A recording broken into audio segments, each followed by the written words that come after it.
Prime Minister Narendra Modi held extensive talks with the Bangladeshi Prime Minister Sheikh Hasina, who concludes her two-day visit to India. Both the countries have discussed furthering defense ties, defense production, cooperation on counter-terrorism, management of border and other issues in their bilateral talks in New Delhi.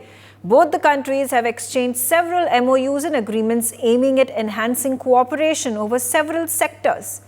The agreements exchanged include a shared vision for India-Bangladesh digital partnership, which entails mutual commitments in digital collaboration as well. This is Sheikh Hasina's first bilateral meeting with the Indian Prime Minister after Prime Minister Narendra Modi won the third unprecedented term. What will be the outcome of these agreements, and how will these agreements strengthen the ties and shape the two countries in South Asia? Let's start off this conversation. Joining me on the telecast is Major General Dhruv Katoch. A response from you, sir, about a number of these topics that have been touched upon. And there has been the last visit that was made by Prime Minister Sheikh Hasina, who was on a state visit to India to meet Prime Minister Narendra Modi, was in 2022. After that, it was the G20 summit where the visit was made by her. And then, of course, the Prime Minister's swearing-in ceremony where we found her presence to be essential. And now, after just a few weeks, it is Sheikh Hasina back in India, and the number of issues remain the same. Whether it is about the maritime cooperation, whether it is about digital cooperation, railway connectivity, or joint research and exploration in ocean sciences. So these remain the topic of continuous conversation and communication between both countries. Thank you, Megha. Yes, and why they remain so is because these issues are vitally important to both the countries. Now, there is in a sense a great deal of dependency by Bangladesh on India simply because of geography. Now, there is a great deal of cooperation which can be carried out between the two countries. And you started off with the digital sphere, the digital partnership. I think that is going to be vital. But the point is, why now? Now, it is not something which has taken place now. It is an ongoing process. But why now? I think the importance is that both the leaders have won a resounding mandate in their respective countries. So they have a mandate now to go ahead with various economic and foreign policy initiatives, which I think is which has very aptly started now between India and the people of Bangladesh.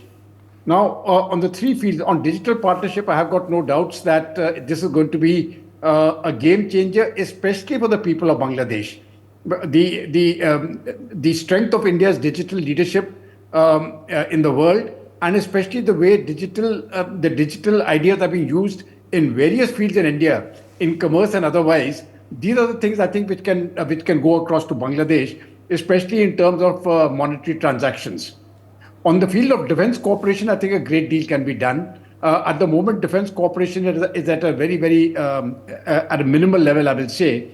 And a large part of the imports which Bangladesh does for its defense requirements is from China.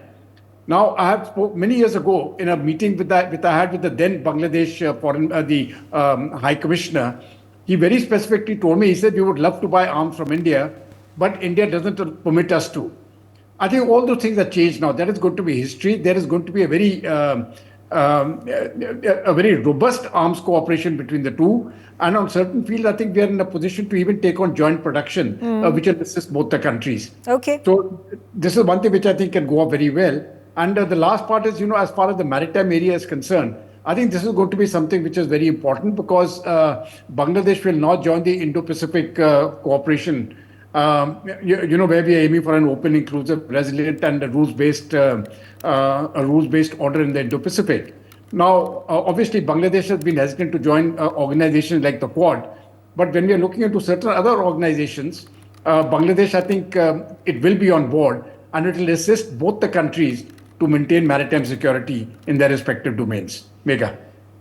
Very interesting insights over there. And Ambassador Suresh Goyal, if you could also shed light, and particularly it's incidental that Sheikh Hasina will also be traveling to China after her visits gets done in India.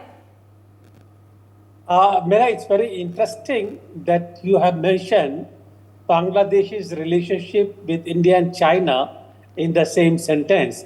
And I think that's an important thing for us to understand. Very often we have been, and I think rightly so, because it's a very interesting security metrics in the area where both India and China, they look to protect and they look to further entrench and ensure their own security interest. And that is where the two countries, they come in contest with each other in the Pacific and the maritime domain between India and Bangladesh is one of them. But coming to the issue of really Bangladesh, China, and India once again, really, I think Bangladesh does recognize, and the very fact that immediately after the election in India and Prime Minister Modi once again becoming the Prime Minister for the third time, and the elections in in Bangladesh, it's very interesting that Sheikh Hasina should take this visit to India immediately with showing the primacy of India in that security matrix between India, Bangladesh, and China, as I say.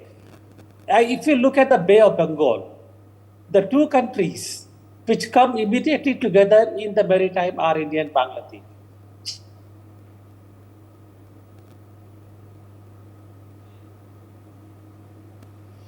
I'll come back to you, Ambassador. There seems to be a network connection problem. Professor Madan Manaput, could you also continue with the same point as Ambassador was talking about? First of all, the domestic elections in Bangladesh have gotten over. Once again, Sheikh Hasina has been elected as the Prime Minister. And then you take a look at how the maritime cooperation between both countries is extremely important. And of course, there is a threat that is posed by China in the Indian Ocean region. Now, how does Bangladesh balance it out between both the countries? Well, Sheikh Hasina spoke about 1971, and her family was personally involved. Much of her family was killed during the liberation struggle of Bangladesh from the Pakistan military. And I would like to point out, it's not just the United States. China gave wholehearted support to Pakistan. In fact, when India was intervening in Bangladesh, together with the Mukti Bahini, to help to ensure that this genocide stopped, the Chinese were frankly on the side of the Pakistan authorities who were committing that genocide. So that is a history which I think is going to be difficult to forget. I'm sorry to say that the Western world seems to be completely oblivious to such realities. The Western world at that point in time was firmly supporting Pakistan. Even where the genocide in Bangladesh was concerned, it was opposed to the Bangladeshi people getting freedom. And I'm afraid they've carried that kind of negative attitude to the Sheikh Hasina government as well. When the fact is the Sheikh Hasina government is way more moderate than the alternative, and Sheikh Hasina herself has gone very far, together with Prime Minister Modi. In fact, under these two prime ministers, you have seen a huge transformational shift in India-Bangladesh relations. We have a land corridor between India and Bangladesh, and that is helping both countries. We have much better relationships, and now it's been taken to a new level with talk of defense and security cooperation. So I'd like to say that we are natural partners. Bangladesh and China are not natural partners. They have been brought together mainly in default because of the attitude of the West, which frankly, whether it is concerning areas of Europe such as Ukraine or countries such as Bangladesh, it somehow acts in a manner that basically facilitates the expansion of Chinese influence. I can't really understand this, Megha.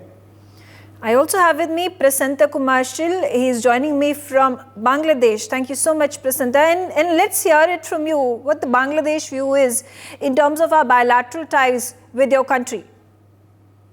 Okay, thank you, Magha, for your very interesting topic. You can just select actually. So actually, you know that in our country, our Prime Minister Sheikh Hasina is the 4th time, and Narendra Modi is the 3rd time. So this is a very huge victory to the leader in South Asian belt. And actually, there is you know that the India and Bangladesh share the fifth largest border in the world. And that is the main point. And another point is that the Chinese hegemony, so actually this called in One Belt and One Road, that's called in VRI project. And you know that India also signed in the Indo-Pacific strategy that called in IPS strategy. So the concern is that this the bilateral issues. This is one kind of bilateral issues, but the point is happening. The issues come from China. The issues come from Myanmar actually. So this is the bilateral issues in a box. You can see that is in trade, commerce, and infrastructure development. But this is not a sector. People are talking about that. What's the role about in China and what's the role about in Myanmar, in Southeast Asia? Because you know that the very good relations in present time from India and Bangladesh, very wonderful and very historical actually in relationship India and Bangladesh. And actually, we are now actually working together in a security one, because in South Asian in perspective, you know that the security is a very tough issues in present time from the Indian side and also Bangladesh side, because of the very hostile situation in Myanmar. You know that the Bay of Bengal and also in our very crucial island from San Martin Island. So there's a lots of issues. I think from discussion from these. From bilateral issues from our Prime Minister Sheikh Hasina and also the Prime Minister of Narendra Modi is very good, very outstanding, and I think it's a very much crucial happening for the two nations. The people are very much benefited because Bangladesh is a very much solid and very much particular friendship from the India. Okay. Coming back to you, General Dhruv Katoch, talking about the fair weather friends that India has in the subcontinent, I think we can rely most on Bangladesh, because on one side you have Pakistan and Nepal, on the other you have Maldives, which has suddenly become strained over the past few months, ever since Muizu was appointed as the Prime Minister. No, I think, when we are looking at the India-Bangladesh ties, they will. I think they are very friendly as of now, and for the past decade or so, they have been very friendly. They have been on the upswing, and they will continue to grow. Our biggest fear is that if there is a change in government in Bangladesh, how the new government will react. As of now, today, India has treated all parties, both the ruling party and the opposition parties. We don't interfere in their affairs.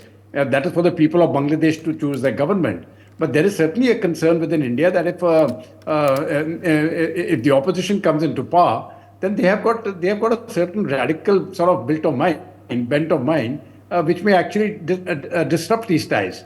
So that is one aspect. But I think now with both the governments, and I think the people-to-people connect is also very strong. So within on economic fields, I think there is going to be great cooperation. And as the two new governments have come in both the countries, they are going to take this forward. But more importantly, I think there is a security challenge to both India and Bangladesh now, and that is on our eastern borders. Now, especially you see on the Myanmar-Bangladesh border and on the India border with Myanmar, with the northeastern states. Now, there is a security challenge there, especially what is happening as of now with Manipur, which in my view has been a created problem. And on this particular aspect, Sheikh Hasina has already given a statement that there are foreign forces which are trying to create a problem in this area and trying to create what she called a Christian state. Now, whether that is factual or not, time will tell. But the evidence on the ground clearly states that there is a problem on the ground. And I think now both India and Bangladesh are in a position to address it holistically as a unit. So on the security point, I think there is going to be great cooperation. And economically, I think it is to India's benefit that Bangladesh progresses economically at a very swift pace. The faster Bangladesh progresses, the lesser will be the problem for India. It is not the other way around. You see, we need a economically strong Bangladesh, and that will be to the benefit of India. That is not so when we are looking at the East, when we are looking at Pakistan. But with Bangladesh, I think it is certainly the case. Economically strong Bangladesh is in India's interest. And I think India will do everything to promote that interest. Megha. Ambassador Goyal, when we also talk about the issue of Rohingya and that there is the Citizenship Amendment Act that has been put into force in the country. There is also the NRC where the state government of Bengal has continued to protest. In terms of the illegal immigration and a large part of it that comes from Bangladesh, has there been any resolution that can be looked at for a solution that both ministers, both the leaders can have in this issue? Megha, issue of Rohingyas is a problem between India and Bangladesh. It is a problem which has originated in Myanmar. For whatever reason, this huge migration of Rohingyas, and it's an issue. My suggestion would be that it's an issue which is going to be protracted. It's going to take some time to resolve, but we should not really overplay the issue. We are in the conversations with the Bangladeshi people and authorities on this issue, on how to really resolve it. You mentioned CAA, you mentioned other, all those things will be there, in fact, in the statute books in India. But I think what we need to do really is keep the problems in mind, try and resolve them without overplaying those things, but focus on developing engagement with Bangladesh. And that engagement is immediately possible in economic areas, in technical areas, in security areas, where we have a huge commonality of interest. Now, like digital connectivity, it will build a kind of connectivity between India and Bangladesh, not just the countries, but people. They will benefit. And my take would be that once we go, for example, I would say there is a remaining issue of Tista River. Let us try and resolve those things, which basically will develop that connectivity and connection between the two countries. Let us face it, whichever is the government in Bangladesh, Bangladesh is going to remain both economically and security-wise and strategically important to us. It's our immediate neighborhood. Okay. The government there has been good to us. It will remain good to us. Whichever government comes, we will deal with it. But it's important to develop that engagement and connectivity to keep Bangladesh on our side. Megha. Okay. Coming to Professor Madhav Nalapat and talking about the government that has been installed, fortunately, in favor of India as well. Sheikh Hasina has come back to power, but the exploitation of Hindus have taken place. The percentage of Hindus in Bangladesh has been shrinking alarmingly. Can there be cooperation between the two leaders in this aspect as well? Well, Megha, the fact of the matter is that you cannot call yourself a democracy if you have a situation where the minority population in your country is being hounded in such a manner that it is fleeing across the borders in substantial numbers and fleeing to a neighboring country. It is important for Bangladesh also to ensure that this persecution of Hindus, the Hindu minority in Bangladesh, by radical elements of the population stop. I think Sheikh Hasina is trying to work towards that purpose, but at the same time, the radicals are also trying to paint her as, in various hues. I mean, for example, at one time I remember there was talk about, electricity, don't buy electricity from India. It is Hindu power. I mean, it is absolutely ridiculous. Hindu power, Hindu water, what are we talking about? Power is power, water is water. But that was the extent to which religion was being brought in by these radical groups. And unfortunately, they have got a very strong support from China. Very strong support in technology, in terms of spreading their messaging. Very strong support in terms of funding and financing through a variety of means. And not only from China, from some parts of West Asia, which are not yet subject to the reformist influence. That is what we are seeing in Saudi Arabia under Mohammed bin Salman or in the UAE. So there are multiple problems that are facing the relationship. But yes, I agree that this issue of the very large influx of Bangladeshi, illegal immigration to India is an issue which is not going to go away at all. What is important is to ensure that radicalization in Bangladesh is slowed down, and that is very important for both Bangladesh and India. Don't forget, who are the people who basically assassinated most of the family of Sheikh Mujibur Rahman, the father of the present Prime Minister? Yeah. They're radicals. Radicalism is an enemy to everybody. And we just discussed about yesterday at Tajikistan that they have given up this full-length burqa and the niqab. And I think, that is a sign that they're embracing modernity. And that is completely in line with the tenets of Islam, which always enjoins a believer to have reflection, to have thinking, and to adjust to times as they are. So I think it's important to ensure that Bangladesh, the Bangladesh government do much more to address this issue of radicalization, because that is an issue that is plaguing them. And may I point out that these radicals are, whatever you do to basically, to try and satisfy their instincts, they are not going to be satisfied. They're not going to be satisfied until the Awami League government falls in Bangladesh, because they were opposed to the very creation of Bangladesh. Yeah. Let's hear a perspective from Bangladeshi panelist who joins me also. Presenter, how is the situation on the ground, and particularly with the radicalism that is on the rise in Bangladesh? In fact, there had been contrasting views and concerns that had been shared by the United States of America as well when the elections were on the anvil. So the ground situation, where on one side it is Sheikh Hasina that is being targeted by a country like United States, and on the other there are forces that are wanting to ensure that the Awami League government topples and there is fundamentalism that rules Bangladesh. Okay, thank you, Maga. You very notice that is in our country there is a zero tolerance. Actually, in our Prime Minister declared zero tolerance in terrorism. You know that terrorism is a worldwide problem. Basically, you see that Europe and also in USA and also in South Asian belt. Actually, you know that what the situation in West Bengal. There is lots of Islamic terrorism.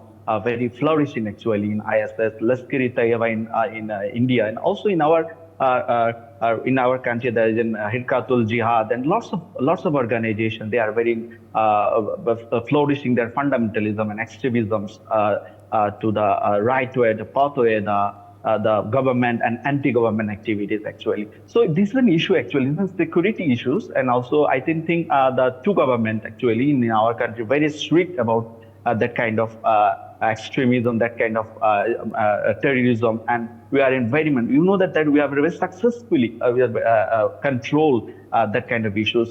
You see that the last 10 years or 15 years, that is very much rashly actually in our country, and now the situation is very wonderful, very flourishing, and our Prime Minister very controlling these issues. Actually, he can just monitorize every point and issues. You know that the India is very much interesting that the issue, because Bangladesh is the role model. Bangladesh know how to control actually that kind of situation, and I can think the Prime Minister Narendra Modi, he can very engagedly know that he can choose the good partner actually in Bangladesh, Sheikh Hasina, because Sheikh Hasina is a very top class lady. He can know how can be changed and check actually the security issues, and also that the point is another. There is a transit issue. You know that in Bangladesh is a very much transit. India want to the transit from Bangladesh via transit. That also in Agartala and also in Assam and also in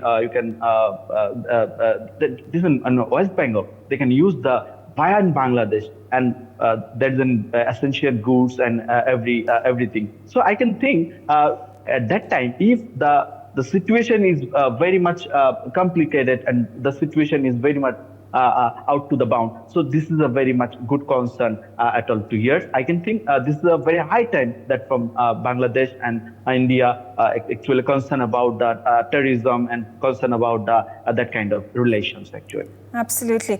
I thank all of you for joining me on the telecast and sharing your views on this very important subject. I'm out of time, and I thank my viewers for also joining us and watching this discussion. Thanks for watching. For more such videos, subscribe to the NewsX YouTube channel, hit the bell icon.